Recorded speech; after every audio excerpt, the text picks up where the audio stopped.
Good morning, everybody. Look, my lotus flowers. This is part 2 of growing lotus flowers.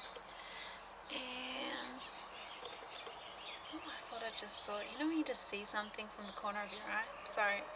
So part 1, I actually had sprouted them in a glass jar of water. So watch part 1 if you haven't watched that already. But once I did that, I scored one end of the seed, and then oh my gosh, that's what I did to put them in the jar. Sorry. Once I had established root, like little tiny pink roots, and the seed had split open and there was a nice good shoot, I had a couple of pots of dirt which I've left in the sun so they would harden, poked a twig in them, and I submersed them in the water. Then I poked the twig in them, and then I gently placed the seed into the little hole that I made, and then gently covered it over with my fingers, and that is it. This is just a temporary tub. I actually am going to be putting a pond in the front moon garden.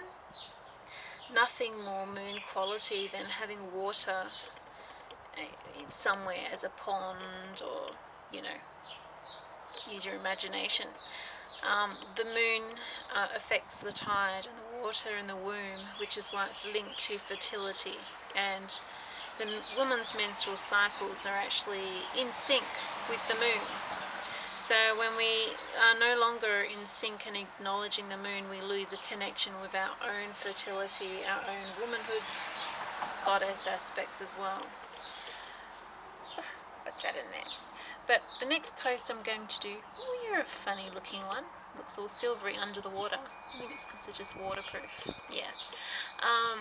The next vlog I do on these will be when they turn to flower, and or when I put them in the pond that I create in the front moon garden.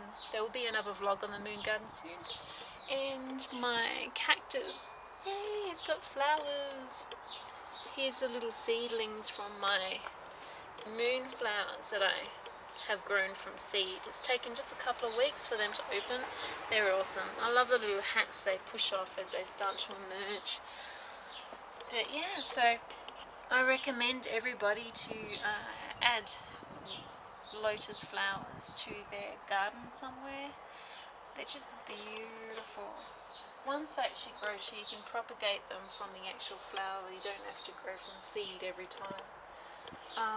Don't know how much battery I've got left, but very quickly, this is a little bit of what I've done with the moon garden so far. It's a white magnolia, pink jasmine, my succulents that have just gone monster. They really like this spot, and you can probably hear my ravens there in the background. I've placed a moonflower in this pot because I'm going to let it vine all through this fence, and some more succulents. And the purple cornflowers are starting to finally get a little bit more taller.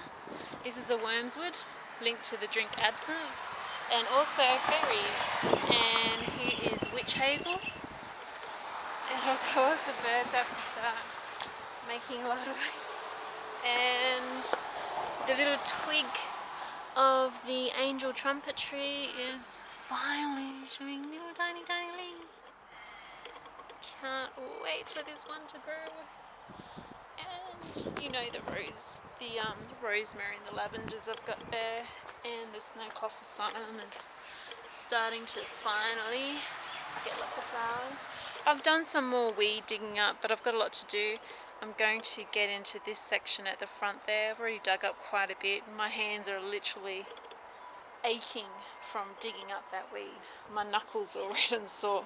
So when the weather clears up a little bit, I'll be doing that again. And I've been sprouting onions for their flowers. The scent helps deter things that like to munch on your plants. But yeah, that's it from me. Get into